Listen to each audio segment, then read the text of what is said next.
In order to draw the graph of a situation in the real world, we need to have some variables. Now, in this particular case, we've got one variable being the cost of washing powder, and the other variable that we're going to have a look at is how much we actually buy. And so you'll notice that on this table, we've got a kilogram of the washing powder costing $1.40, 2 kilograms, $2.80, and you'll know that it's going up by a standard amount each time. So we have a straight line graph to draw when this happens, so there's a nice even pattern. Once we've drawn a line, we can actually use the line to help us calculate amounts, costs rather, for different amounts that we're given. So let's have a look at how this works. We've actually drawn this up for you, and if you have a look on the graph, the points have been plotted as well for you to make it a little bit easier. A couple of things to notice about the graph itself is that this is called the independent variable. Now, I'm going to explain that over here. There's a dependent variable on the y-axis. What do we mean by that? Well, first of all, the amount that you pay, the cost, it depends on how many kilograms you buy. So because it depends on it, we call it the dependent variable. And that always sits on the y-axis. The kilograms is what determines the cost. So we call it the independent variable. And that always goes on the x-axis, which is the horizontal axis. So here's our lines. We've plotted them all. You can see 1 kilogram down here, $1.40. I've plotted them here because it's a little bit hard to plot them straight when the graph is set up like this. But we can't see all the smaller units all the way up. Anyhow, it's there for you. So what I'll get you to do is to take your ruler, start at 0, 0, where there's no cost at all, and join those lines together to make a straight line. And it's a good idea in this particular case to indicate with maybe an arrow. I'm going to use the arrow up there to indicate that it could go on and it will still continue in a straight line.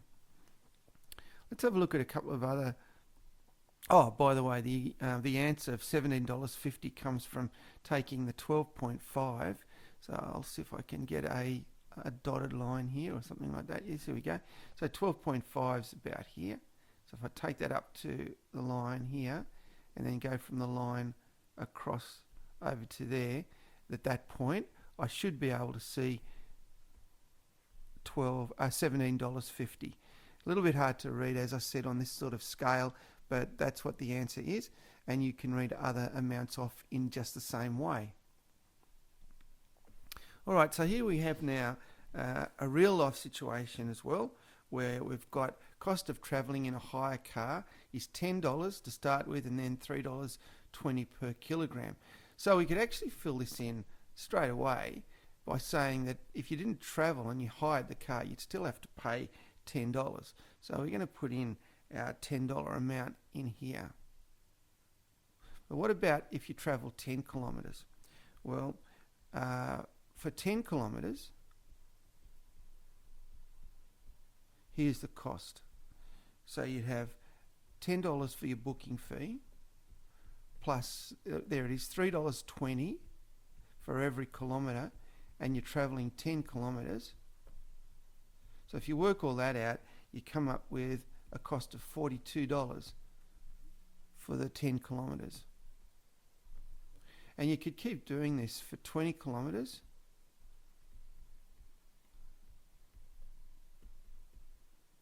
You'd have your $10 as well,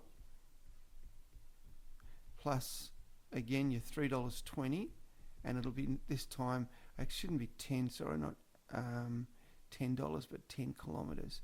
Alright, so this is for 20 kilometres. So all up, that will be $74. And because of the fact that it stays the same rate per kilometre, you end up with a straight line. So if you work through this, you'll find out that the numbers that go up here will be these: 106 for 30 kilometres, $138. Oh dear, sorry. There we go. 130. Get a blue pen here. $138 for 40 kilometres. and then it says find the cost. Well, we're going to read these costs here, 25 kilometres and $50 off the graph. So if we go down here, we'll fill this in. So once again, I'll just put in the numbers. $10 if you don't travel anywhere but still hire the car. Then it's 42, 74, 106 and 138. Alright, now I've actually joined the starting dots here and I've got the other dots here, so you just need to go straight through from point, join those up like that. There's an arrow on this one, so that's fine. Indicates that it would continue at the same rate. And then to actually work out the final answer, all we need to do, I'll take a dotted line if I can again. Here we go. So we're going to go 25 kilometres. That's about here. So we're going to go straight up and from here straight across. So if we have a look at that one, it's going to cost us $90 about for a 25 kilometre trip. And if we're going 12 kilometres, it says, sorry, for $50, how far could we go? Well, we're going to go the other way. So we go this way and then drop it down. And according to the graph, we could travel about, it says for this 50, it's about 12 if you have a look at it down there. So a little bit hard to read in all of these because of the scale, but that's the method that you use to do these.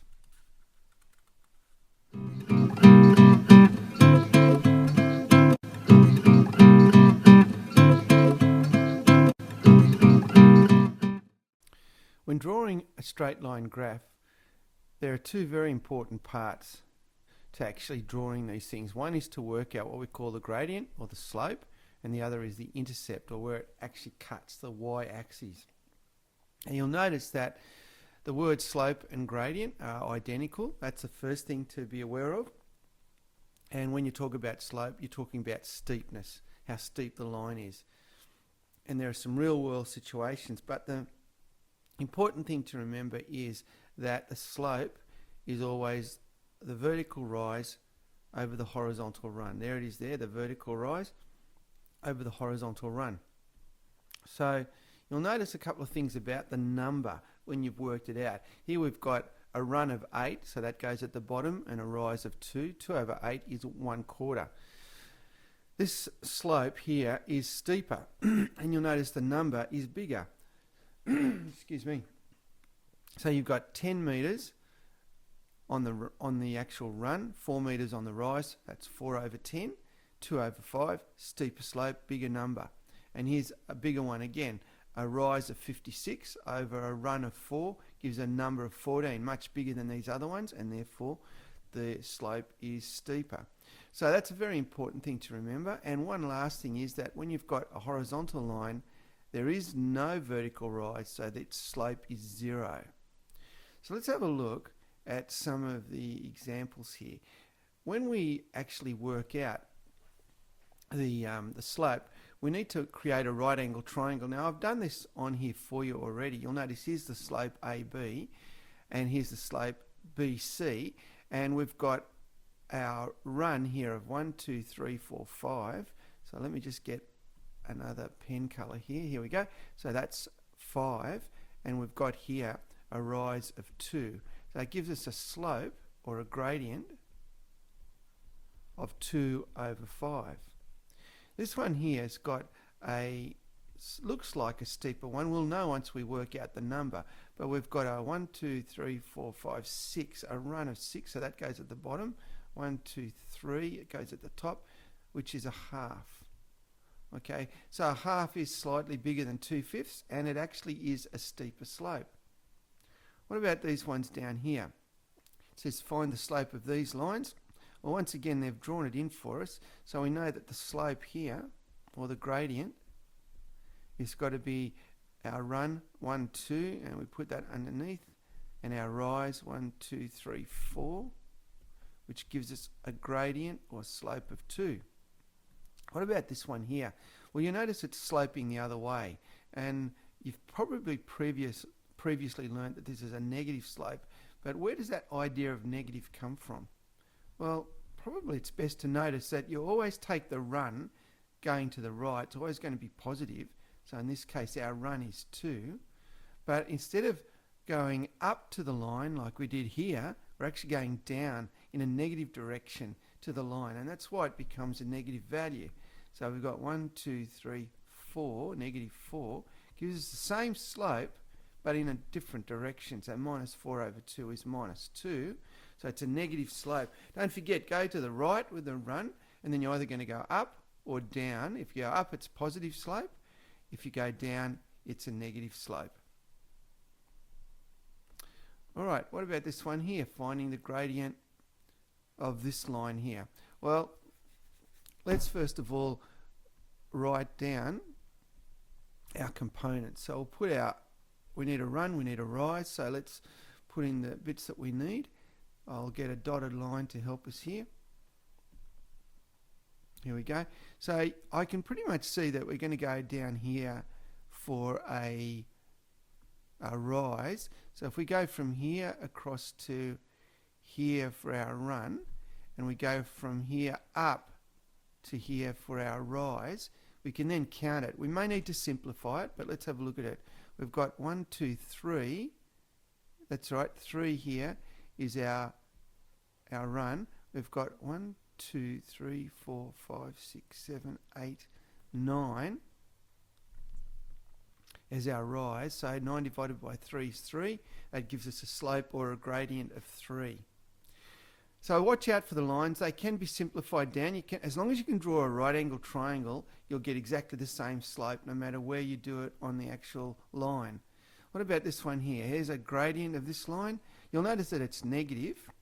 Now, in order to get this slope here, I'm going to start across here. I'll just once again get a dotted line to make it a little bit easier to see. But I'm going to start here, and I'm going to go across to, and then I'll notice I've got to go down the line. So down we go. So that will give me a gradient here. So I'll write this down the bottom. Our slope or gradient is going to be 1, 2. So that's going to be at the bottom. And we're going down 1, 2, 3, negative 3. So there's our gradient, negative 3 over 2. 1, 2, 3, make sure of that. Although, yeah, that's right, that 4's up here. So that's 1, 2, 3. Yep, negative 3 over 2. And then this is the part we haven't looked at, but the vertical axis, there, that point there where it cuts is called the intercept, or the y-intercept in this case. And you'll notice it cuts at 4. So the y-intercept